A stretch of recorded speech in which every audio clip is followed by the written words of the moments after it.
Washington post की report ने एक सनसनीखेज खुलासा किया है। नरेंद्र मोदी और अडानी की मिलीभगत में हो रहे महाघोटाले की एक और परत खुल गई है।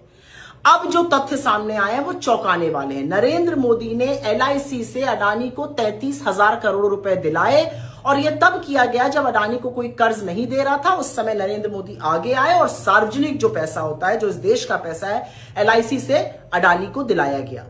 ये जो सारा प्लान है 33,000 करोड़ रुपए एलआईसी से अडानी को दिलवाने का, इसकी रूपरेखा, इसका जो प्लान, इसकी जो योजना थी वो वित्त मंत्रालय के डिपार्टमेंट ऑफ फाइनेंशियल सर्विसेज और नीति आयोग ने तैयार करी। इसका अप्रूवल वित्त मंत्रालय ने दिया और प्लान ये बना कि करीब करीब 28,600 करोड़ रुपए अडानी के कॉर्पोरेट बॉन्ड्स में डाले जाएंगे और करीब 4,200 करोड़ रुपए अडानी की कुछ कंपनीज में हिस्सेदारी बढ़ाने के लिए एलआईसी डालेगा। वो क्या कंपनीज थी? उसमें से एक अडानी ग्रीन था जिसमें एलआईसी का निवेश करीब 1.3% था। योजना में लिखा गया कि 3% तक बढ़ाना है। फिर एक और कंपनी थी जिसमें अंबुजा सीमेंट्स, जिसमें निवेश करीब 5.5% था। कहा गया 8% तक बढ़ाइए। फिर यह भी कहा गया कि जब थोड़ा स्थिति सुधरती है तो अडानी के गैस और अडानी के पावर ट्रांसमिशन बिजनेस में भी पैसा डालने के बारे में विचार किया जाए। यहां पर एक बात याद रखिएगा, ये वो कंपनियां हैं इनमें से कुछ जिसमें इंटरनेशनल रेटिंग एजेंसी फिच जैसी एजेंसीज ने BBB- की रेटिंग दी है, जो कोई निवेशक हाथ नहीं लगाता है।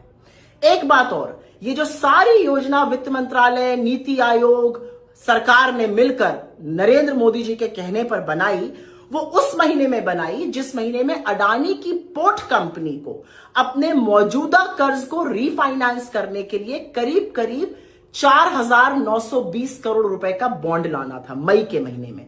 और 30 मई को अडानी ने खुलकर कहा कि एक ही निवेशक एलआईसी ने सारे बॉन्ड में निवेश कर दिया। 4,920 करोड़ का इन्वेस्टमेंट एक निवेशक एलआईसी ने किया और किसी ने छुआ भी नहीं। तो डीएफएस या जो डिपार्टमेंट ऑफ फाइनेंशियल सर्विसेज है या वित्त मंत्रालय है या मोदी सरकार है, इन्होंने ऐसा क्यों किया? दस्तावेज में साफ साफ लिखा है, अडानी में विश्वास जताने के लिए, बाकी निवेशकों को प्रोत्साहित करने के लिए कि वो अडानी में निवेश करें।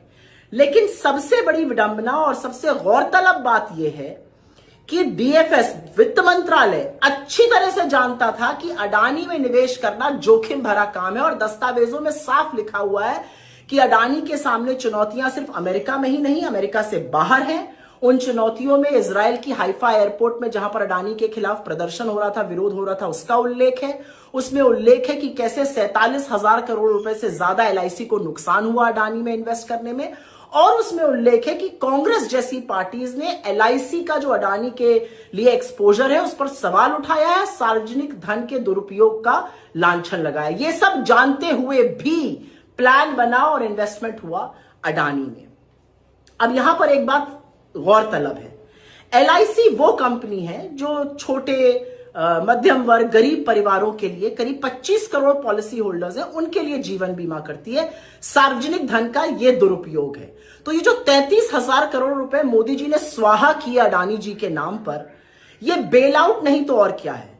और शास्त्रों में इसको विशुद्ध रूप से भ्रष्टाचार कहा गया है। अब मोदी जी आप कितनी भी जलेबी बना लीजिए, मोदी अडानी महाघोटाले के किंगपिन, मोदी अडानी महाघोटाले के आर्किटेक्ट, सरकारी पैसे का दुरुपयोग, आम जनता के पैसे को स्वाहा करने का काम अडानी के नाम पर आपने किया है और अपनी आंखें मूंदकर आप जांच भी नहीं कराना चाहते हैं।